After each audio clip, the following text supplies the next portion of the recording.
60m 아래 바닥으로 떨어져 기계에 끼어 숨졌지만 죽음의 외주화를 검언 유착 의혹에 대해 집중적으로 물어봤습니다. 국민을 위한 일꾼으로 선택된 이들은 국가로부터 생명을 지키고 싶다고 절규했습니다. 반창고 자국으로 가득한 모든 의료진들이 연대하여 덕분에 감사합니다.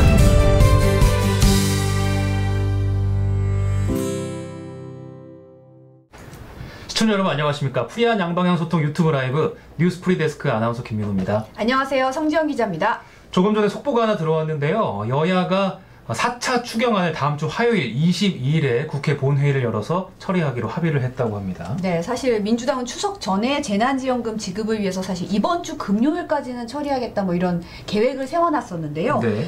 이 금요일인 18일에는 예결위 전체 회의를 열어서 이 추경안에 대한 심사를 하고 22일에 본회의에서 처리할 것으로 보입니다. 네. 그래도 속도가 좀 나니까 그러니까요. 다행이네요. 네, 저희가 어제 방송에서도 이거 빨리 해야 된다, 타이밍이 중요하다라고 네. 했는데 어쨌든 다행스러운 소식으로 출발해 보도록 하겠습니다. 네. 오늘도 400분 가까운 분들께서 저희와 함께 해주고 계신데요. 네.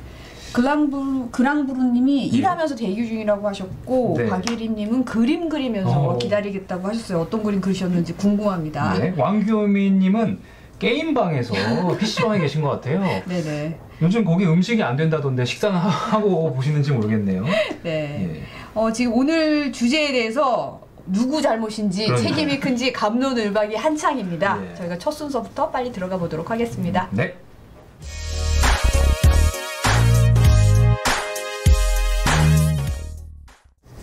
네, 오늘 프리 초대석은 스트레이트 팀의 김수근 기자와 함께하겠습니다. 네, 어서 오십시오. 안녕하세요. 네, 두 번째 주셔서 출연. 감사합니다. 저희가 두 번 출연하시면은 거의 뭐 고정 출연급이라고 부르거든요. 네. 또 나와야죠. 또. 예. 그럼요. 시원하게 이발도 하셨으니까. 네. 오늘을 위해서.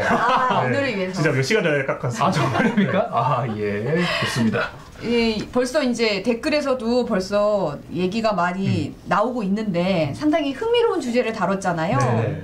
누가 정광훈을 키웠나. 부제가 한국 보수 개신교의 위기입니다. 네. 그리고 시청률도 잘 나왔다면서요? 네, 한 4.4%가 좀 넘게 나왔는데 저도 이제 모르고 있다가 오늘 어떤 분이 알려주셔가지고 알았는데 저희가 이제 좀 원래 방송 나가고 나면 다음 근데 이제 시청률 그거를 보지 않나요? 체크를 못 하고 있었죠, 미처. 근데 이제 알려주셔가지고 봤는데 앞자리가 4인 적이 저희가 아주 많지는 않았거든요. 그래서 정광훈 목사 그리고 한국 개신교에 대한 관심이 이렇게 뜨겁구나라는 걸 다시 한번 또 깨달았습니다. 그렇습니다. 공교롭게도 오늘이 9월 15일 네. 딱 광복절 집회 딱 한 달 되는 날. 그렇습니다. 네. 저희가 기가 막히게 섭외를 했죠. 일부러 섭외를 딱 미리 해놓으신 거 아닙니까? 이날 맞춰서? 짜고 친 건 아니에요. 알고 봤더니 한 공교롭게. 달이 딱 공교롭게도. 네. 근데 궁금한 게 어떻게 이 취재를 하게 된 거예요? 일단 글쎄요, 제가 우선 말씀드려야 될 건 저는 일단 신도는 아니고요. 교회를 다니는 사람은 아니라는 점을 일단 먼저 말씀을 드리고 시작을 해야 될 것 같습니다. 그 아이템을 시작하게 된 것도 그 광화문 집회 전후였어요. 네. 정광훈이라는 목사가 얼마나 대단한 사람이길래 그 집회에 뭐 수만 명의 사람들이 모이고 정치인들도 가서 막 그쵸. 뭐 네. 서로 막 인사도 전현직 하고 정치인들이 다 보고. 네네 뭐 발언도 하고 하니까 누가 이렇게 만든 걸까라고 하는 정말 단순한 질문에서 시작을 했습니다. 네. 자, 그래서 오늘의 주제 정광훈 목사 누가 키웠습니까? 내려주시죠 결론을. 뭐 여러 가지 요인이 있죠. 여러 가지 요인인데 일단 개인적인 요인을 보면은 정광훈 목사의 개인적인 역량이 분명히 있습니다. 이 사람이 부흥사라는 출신인데 이제 네. 교회를 다니시지 않는 분은 잘 모르실 수 있는 단어인데 그 교회 부흥 집회 같은 걸 하면은 이제 앞에서 분위기를 띄워주는 사람들의 호응을 이끌어내는 그런 역할을 하셨고 그 자신이 설립했던 청교도 영성훈련원 거기서 이제 예비 목사들을 상대로 강의도 되게 오래 하셨었어요. 네. 그래서 이 말하는 실력 내용은 떠나서 일단 실력은 확실히 있다. 사람들의 호응을 이끌어내는 능력은 분명히 있다라고 그런 능력이 확실히 있으신 분입니다.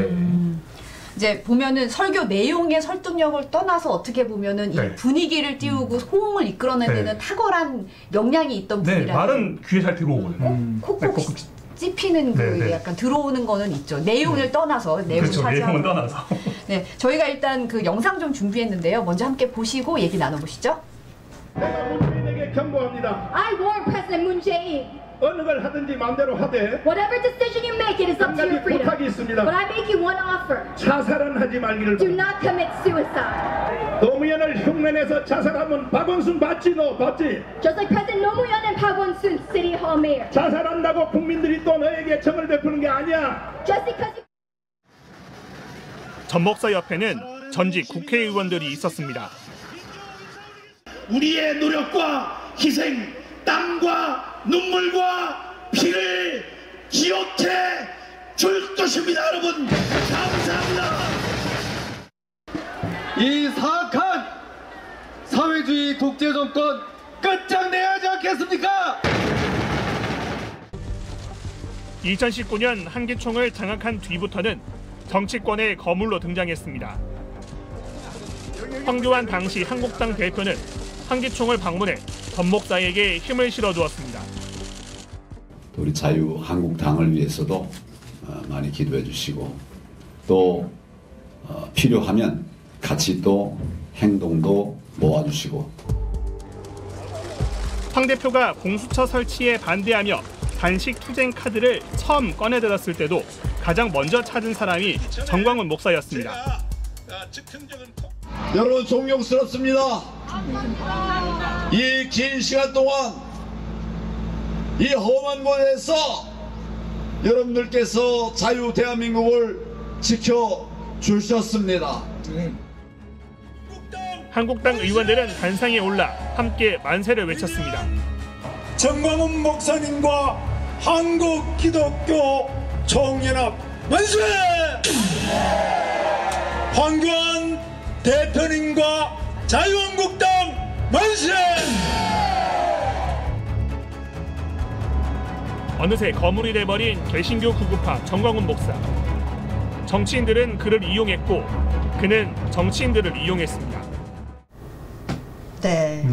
그러니까 영상에서도 나왔듯이 뭐 정광훈 목사가 끊임없이 기독교 관련 정당을 만들면서 정치권의 문을 두드리긴 했지만 네네. 이렇게 거물급, 뭐 거물이라는 표현이 맞을지는 모르겠지만 이렇게 많은 사람들을 모으는 이런 행동력 있는 인사가 된 데는 그렇게 키운 거는 정치권이 한몫을 한 거잖아요. 네, 분명히 역할을 했습니다. VCR에도 뭐 계속 나오긴 했지만 그 빼놓을 수 없는 인물이 바로 그 황교안 전 자유한국당 대표였는데 그 정광훈 목사는 그 작년에 이제 한기총 회장을 했고 그 전부터 이제 기독교 정당 서너 차례 만들면서 계속 뭐 이름을 좀 알려오긴 했었어요. 네. 근데 결정적으로 언론 그리고 시민사회에서 좀 관심을 가지기 시작했던 건 작년 11월. 저때가 11월이었습니다. 11월에 그 황교안 전 대표가 이제 정부 정책에 반대하면서 단식 투쟁을 시작을 한 날 처음 찾은 곳이 정광훈 목사가 하는 거리 집회 현장에 갔어요. 거리 집회 현장에 가서 이 자리에서 아까 VCR 보셨지만 손잡고 만세하고 네, 그렇게 했었던 거죠. 그러니까 사람들이 생각을 할 때 아 정광훈이 저렇게 대단한 사람이구나. 제1야당 대표가 찾아와서 저렇게까지 하는구나라는 걸 사람들이 이제 인식을 하기 시작했고 당시에 그때 이제 정치부 출입하던 기자들이 저 현장에 갔을 거잖아요.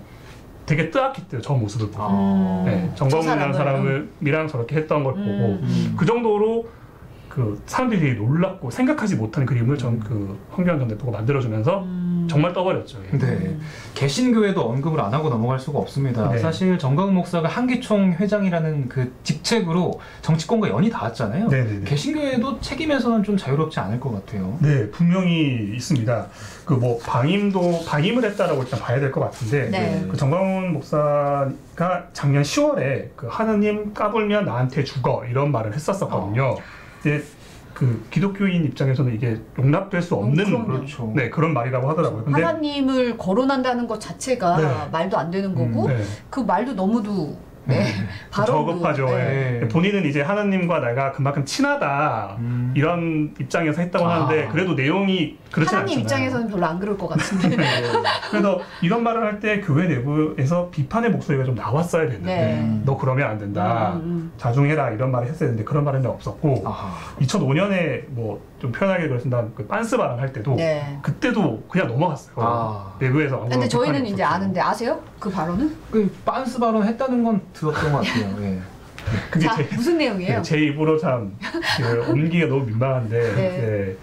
그 내 신도라면은 이렇게 뭐 여성 신도라면 빤스를 벗을 수 있으면 신도고 그렇지 않으면 내 신도가 아니다 이런 말인 거죠. 그러니까 네. 자기를 따르는 사람들은 그만큼 자기를 좋아한다라는 의미로 맹목적으로 따라야 된다. 네, 나한테 이야기했지만 순종하라 이런 느낌의 말이었죠. 네, 하지만 네. 너무도 저급한 표현이고 너무 저급했죠. 사실 부적절한 발언이잖아요. 네. 네.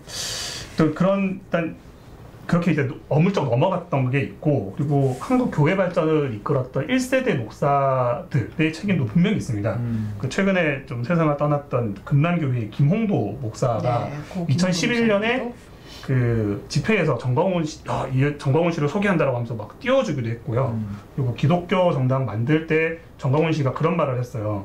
아버지 같은 김준곤 목사, 조용기 목사 이런 분들이 시켜서 했다. 뭐 이런 말도 했어요. 그러니까 그 발언의 진위 여부는 뭐 물론 추가적으로 확인을 해봐야 되겠지만 그분들이 영향을 준 거는 분명히 보이는 대목인 거고요. 그러니까 사실 뭐 그게 아니라고 하면 선을 긋거나 그런 발언을 하지 말라고 했어야 되는데 그렇죠. 거기에 대해서 그냥 두고 네. 약간 나 대신 좀 센 발언을 하는구나라고 네. 좀 두고 본 게 있다는 거죠. 네, 그렇죠. 그리고 기본적으로 그 개신교회가 전반적으로 보수적인 분위기입니다. 네. 정치적으로도 그렇고 네.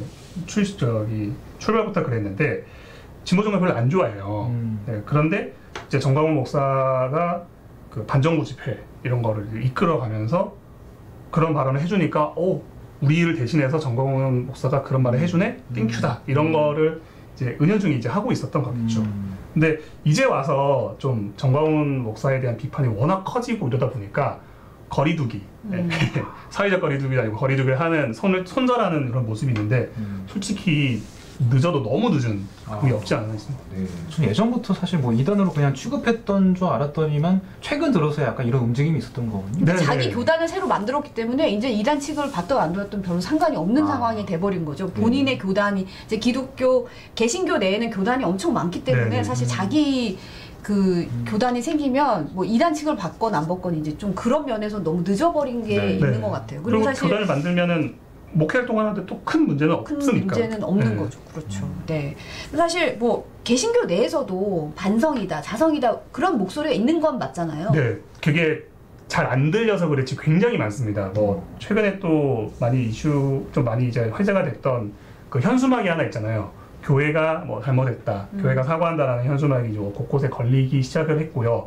그리고 이 되게 유명한 말씀을 하신 목사님 한 분 계셨는데 예배가 칼이 되어 이웃을 위태롭게 하면 모이지 않는 게 신앙이다.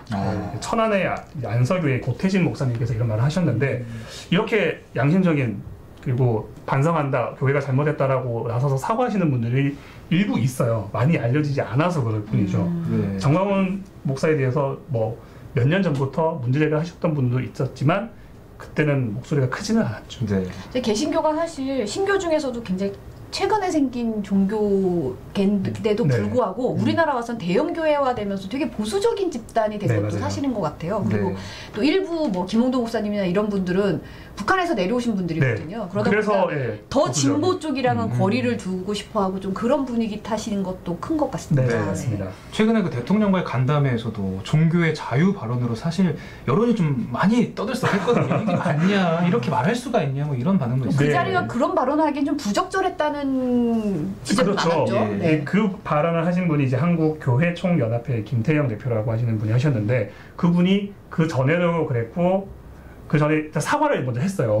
본인이 그러니까 교회가 잘못했다라는 식으로 대표 사과도 하고 이제 부산에서 이제 목회 활동을 하시는데 그 예배를 할 때도 그 대통령 만나기 전에도 이미 사과를 몇 번 했어요. 근데 그 자리가 갖는 상징성이 되게 크잖아요. 그렇죠. 네, 네. 그 자리에서 교회가 잘못했다는 말을 분명히 하시기도 했지만 뭐 교회를 사업장 취급하지 말아라 그런 말을 하면서 여론이 굉장히 많이 안 좋아졌었죠. 네. 사실 사과할 때는 납작 사과해야 된다고 배웠습니다. 네, 사과했는데 그러나라고 붙이면 그 뒤로 그 말만 나와요. 그렇죠. 앞에 사과는 그냥 끝나요. 보면 사과는 그냥 내가 잘못했으면 내가 잘못했다라고 깔끔하게 인정해야 됩니다. 송지현 기자 사과 많이 해보신 거예요? 반성문 써본 사람의 입에 진리입니다. 사과도 해본 사람이 잘합니다. 그럼요. 네. 이렇게 안 좋은 분위기가 네. 교인도 그렇지만 교인이 아닌 사람도 당연히 둘 다 그렇거든요. 또 나눠서 보면은 교인이 아닌 사람 입장에서는 개신교회를 상징하는 사람은 이미 정광훈이 돼버렸어요. 그리고 교회는 대면 예배를 강행하고 정부의 방역 협조를 지키지 않는 어떤 집단 이렇게 돼버렸거든요. 그러면은 그 사람들이 교회를 갈 일은 당연히 더 없어질 거고 그렇죠. 교인 네. 입장에서도 저희가 만난 몇 분이 그런 말씀하셨어요. 요즘 자기가 교인이다, 교회를 다닌다 이런 말을 숨긴대요. 부끄러워하고. 네, 그렇게 교인마저 지금 이렇게 생각하는 상황이 돼버렸다라는 거죠. 그러면은 사람들이 정신적으로나 육체적으로 힘들 때 좀 보듬어주고 정신적인 안식처를 주는 게 이제 종교의 역할이잖아요. 네. 그러면 종교가 왜 필요하냐 이런 쓴소리를 하시는 분도 많이 계십니다. 좀 이렇게 힘든 사람들한테 위안이 돼야 되는데 그렇죠. 그렇지 못하고. 근데 사실 그게 지금뿐만 아니라 대형교회 세습 문제라든지 네. 종교인 과세 문제, 또 목사들의 뭐 퇴직금 문제, 네. 뭐 여러 가지 문제들에서 비판을 사실 받고 있었잖아요. 네, 많이 받았죠. 그리고 이번 사태에 있어서도 신천지랑 비교하면서 네. 신천지는 사과라도 했다, 뭐냐 이런 지적 많았거든요. 그 교회 입장에서는 이게 굉장히 어떻게 보면은 좀 수치스럽다는 표현이 좀 어떨지 모르지만 그렇게 받아들일 것 같아요. 왜냐하면은 기독교계에서는 이미 개신교에서는 신천지를 이미 이단으로 다 취급을 한 상태고 그때 신천지 발로 환자가 쏟아지던 2월 말, 3월 초에 그 개신교 관련 단체에서 책임자 처벌하고 구속하라 이런 성명까지 냈어요. 네네. 그렇게 이제 강력하게 대응을 해왔던 상황인데 지금 같은 비교 대상이 돼버렸잖아요. 네. 네. 그리고 또 최근에 이제 교회에 대한 좋지 않은 소식들이 계속 전해지고 하다 보니까 이제 교회가 오히려 신천지보다 더 나쁜 집단처럼 돼버렸으니까 이거는 그 교회에 계신 분들께서 좀 정말 뼈저리게 반성을 해야 되는 부분이 아닐까. 비교도인입니다. 비교도인에 대해서 말씀드린다라고 말씀드리고 그렇게 좀 해주셨으면 하는 바람이 좀 취재하면서 그런 자성 목소리를 내는 분들의 목소리를 들으니까 좀 안타까움이 있었나 봐요. 네, 전반적으로 다 안타까워하셨어요. 그리고 그러니까 이런 표현이 없어요. 더 많이 해야 된다라고 표현하신 분들도 있고 제로베이스에서 목사님이신데도 제로베이스에서 다시 시작해야 된다. 그렇지 않으면 교회가 그 예전처럼 사람들의 그런 신뢰를 얻지 못할 거다라고 하시는 분이 많이 계셨습니다. 이 관련해서도 저도 뭐 SNS 보면은 교인들인 지인들이 반성의 목소리를 본인들 스스로 이렇게 내는 모습을 보면서 확실히 뭔가 좀 느껴지는 게 있었는데 좀 웃긴 건 정작 사과해야 될 사람은 사과하지 않고 그러니까요. 그 전에 많이 반성을 해오셨던 분들이 반성을 하고 계시는 게 좀 안타깝죠. 그러게요. 왜 사과나 반성은 다른 사람들의 몫이 되는 건지 그게 안타깝네요. 오늘 취재하시면서 혹시 못다한 이야기나 관련해서 하시고 싶은 말씀 좀 자유롭게 한마디 부탁드릴게요. 이제 교회라고 하는 곳이 그 독립운동부터 시작해서 뭐 민주화운동, 또 반독재 운동 여러 운동에서 기여를 솔직히 많이 해왔었잖아요. 그 과정에서 존경하는 목회자분들도 많이 계셨고 근데 좀 지금 너무 멀리 와버린 게 아닌가 그 흐름에서. 그렇죠. 예전에는 목사라는 게 약간 존경의 의미였다면 맞죠. 지금 정광훈 목사라는 사람은 목사라는 이름을 붙이기도 참 애매한 존재가 돼버린 거죠. 올해 초에 발표됐던 그 기독교 관련 단체에서 했던 설문조사에서는 그랬어요. 그때 기준으로 교회를 신뢰하느냐 하지 않느냐라고 물었을 때 60% 정도가 신뢰하지 않는다고 답을 했어요. 근데 지금 이 코로나 사태를 겪으면서 그 수치는 훨씬 더 올라갔겠죠. 근데 저는 이제 교인이 아니지만 워낙 유명한 성경 구절 하나가 많은 분들이 아실 텐데 내 이웃을 내 몸과 같이 사랑하라. 이웃에 대한 이런 포용적인 사랑을 이제 언급하는 그런 성경 구절이 있는데 그 구절대로 교회가 우리 사람들이 바랐던 그 모습을 좀 찾았으면 좋겠다. 비교도인 입장에서도 그렇게 생각을 했던 주제였습니다. 오늘 너무 마무리까지. 오늘 사실 시작 전에 불리한 걱정을 하셨는데 깔끔하게 끝내주셨어요. 아닙니다. 오늘 나와주셔서 정말 감사합니다. 김수근 기자였습니다. 또 불러주세요.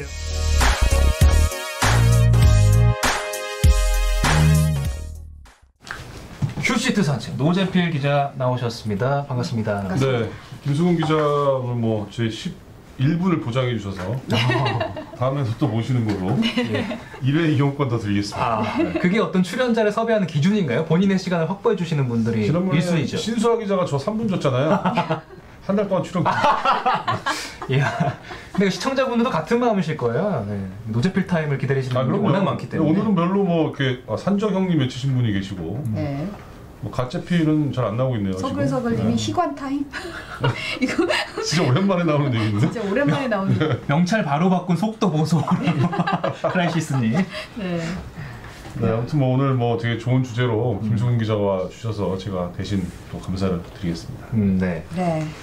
자, 오늘 큐시트 첫인상 혹시 준비되셨습니까? 오늘 첫인상은 이들은 과연 누구인가?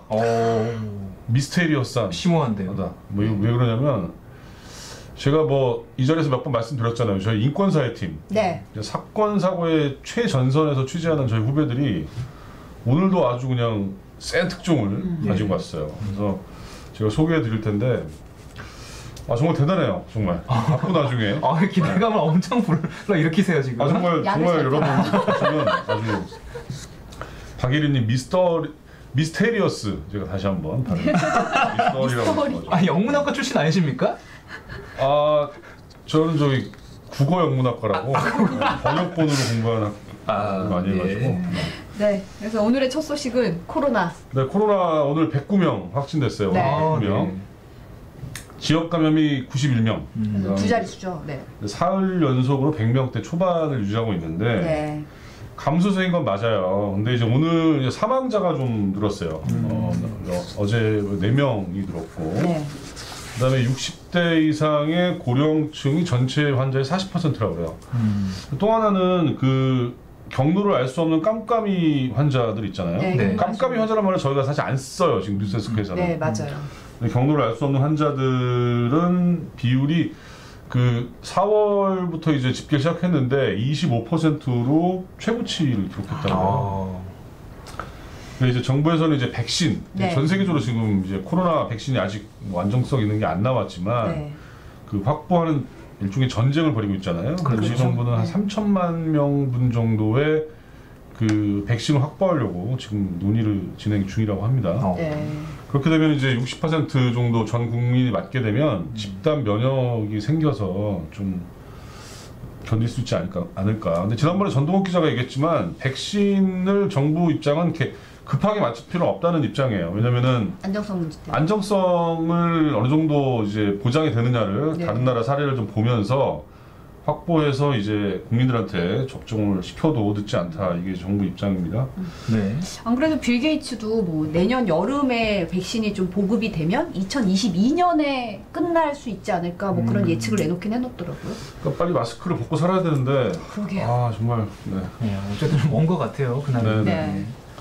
자, 그리고 오늘 이제 그 교육부에서 그 등교 얘기를 했는데 네. 수도권이 이제 9월 21일부터 네. 이제 학생들이 등교할 수 있게 됐어요. 네. 그러니까 수도권 거리두기가 이제 2단계로 내려가면서 등교 조치를 내린 건데 네. 다는 아니고 초중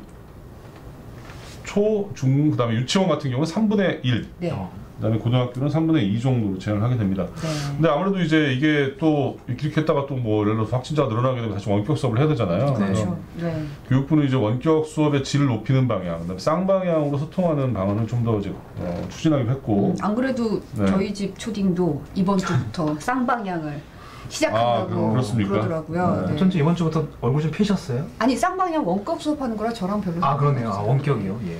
네, 우리 집 초딩은 학교 가는 거 굉장히 좋아하더라고요. 친구들하고 좀 놀고 뛰어놀고. 놀 수는 없대요.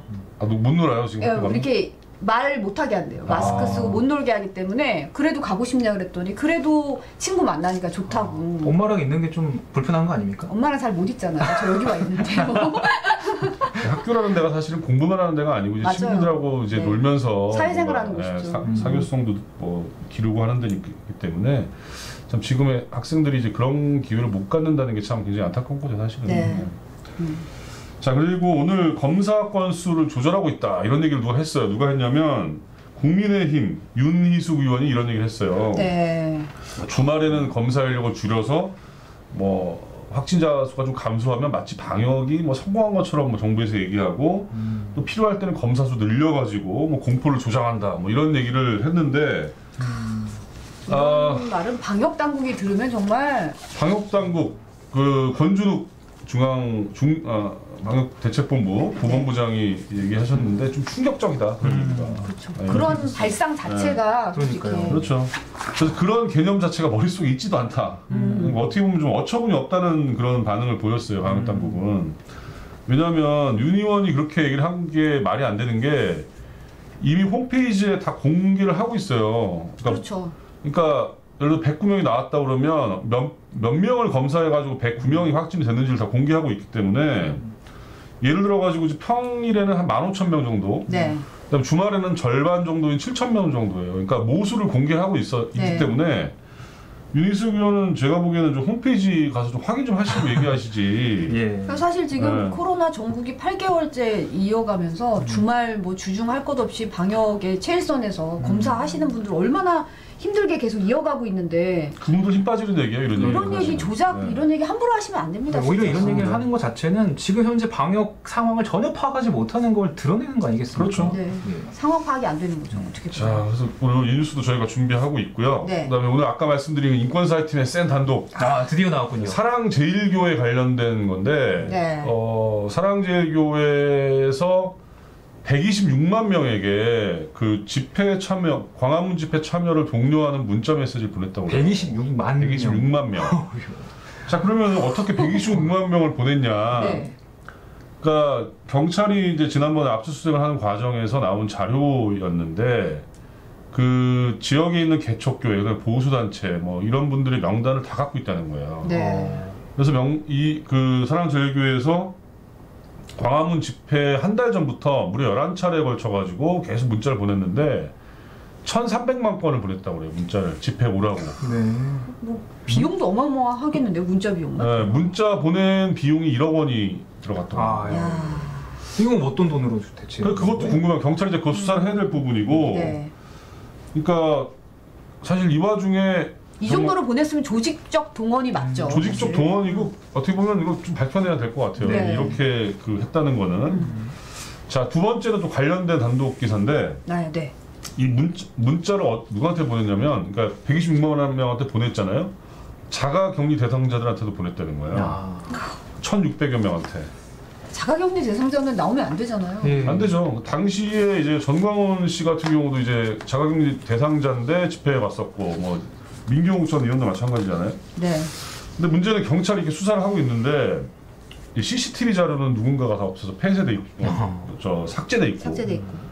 그 다음에 문자를 받은 사람 중에 상당수는 또 그 광화문 집회 당시 휴대폰을 꺼놨대요. 그러니까 본인들이 격리 대상인데도 불구하고 그 문자를 받고 아마 참석했을 때 이제 연락을 안 받으려고 네. 그렇게 했겠죠.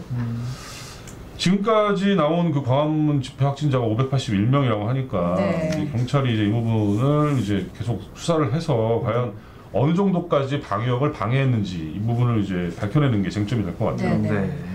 저희 인권사회팀 아까 말씀드린 미스테리어스한 팀 정말 네. 단독 기사고. 네. 자, 다음 기사는 뭐냐면 그 벨트매도 중상이다라는 건데 오늘 소보원에서 이제 영상 한번 잠깐 보여드릴게요. 네. 이게 이제 56km 정도로 이제 달리는 차 안에, 그러니까 이게 통학버스잖아요. 어린 통학버스네요. 이제 네.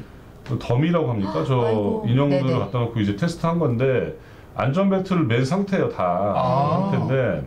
그런데도 더미가 그러니까요. 세게 부딪히는데요. 몸이 그냥 그렇죠. 확 그리고 튀어나가네요. 좀 있으면 이제 내부 영상이 나올 텐데 네. 왜 이렇게 슬로우죠, 근데? 이 내부 영상인데 보시면은 앉아 있잖아요. 네. 지금 벨트를 메고 있는 상황이잖아요. 네. 근데 머리가 이제 앞으로 가면서 아우. 이제 충격을 가는 거예요. 저 그러니까 벨트가 이점식으로 맨 거죠? 그러니까 허리 부분만. 그렇죠. 허리 부분하면 2점식인데 사실은 외국 같은 경우는 통학버스에 이제 3점식이라고 그래가지고 네네. 이제 상체까지 보호해주는 이렇게 안전벨트를 되는 거. 네. 달도록 돼 있는데 우리나라 같은 경우는 이제 국회에 이런 법안이 올라가 있지만 비용 때문에 사실은 아직 통과를 못 하고 있다고 그래요. 네. 이 뉴스도 저희가 오늘 다룰 거고요. 네. 자, 오늘 그리고 대법원 양형위원회에서 되게 중요한 기준이 나왔습니다. 네네. 아동 성착취물 제작하는 경우에 네. 최대 29년 3개월을 옥살이할 수 있도록 고쳤어요. 양형 기준이 지금까지 너무 약했다라는 네, 지적이 네. 있었는데 이제 수정이 된 거죠. 그래서 어떻게 보면 아동 성착취물에 대한 양형 기준이 그동안 이렇게 제대로 안 돼 있다 보니까 그 판결마다 재량에 따라서 이제 해서 뭐 어떤 경우는 되게 약하게 나오고 뭐 이런 경우가 있었다고 그래요. 그래서 네. 되게 구체적으로 명확하게 이제 오늘 그거를 정했는데 그 이제 구입한 경우, 네. 구입한 경우에도 6년 9개월 선고할 수 있다는 거 최대로.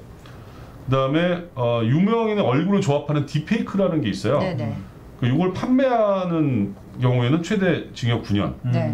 그다음에 또 그런 영상물을 편집한 경우 같은 경우도 5년 7개월 이상을 이제 양형을 이제 조정을 했는데 이건 이제 간담회 같은 걸 거쳐가지고 네. 그 아마 오는 12월쯤에 최종적으로 결정이 될 거라고 합니다. 네. 자, 이것 말고도 몇 개 더 갖고 왔는데 시간이 안 되니까 네. 여기까지만 제가 소개해드리겠습니다. 네. 16, 7초를 저보고 때우라는 말씀이십니까? 아니 뭐 그 정도 못 때우시면 이걸로 10초 때웠고요. 자, 본방에서 많은 소식 준비되어 있으니까 여러분 꼭 봐주시고 저희는 내일 다시 돌아오겠습니다.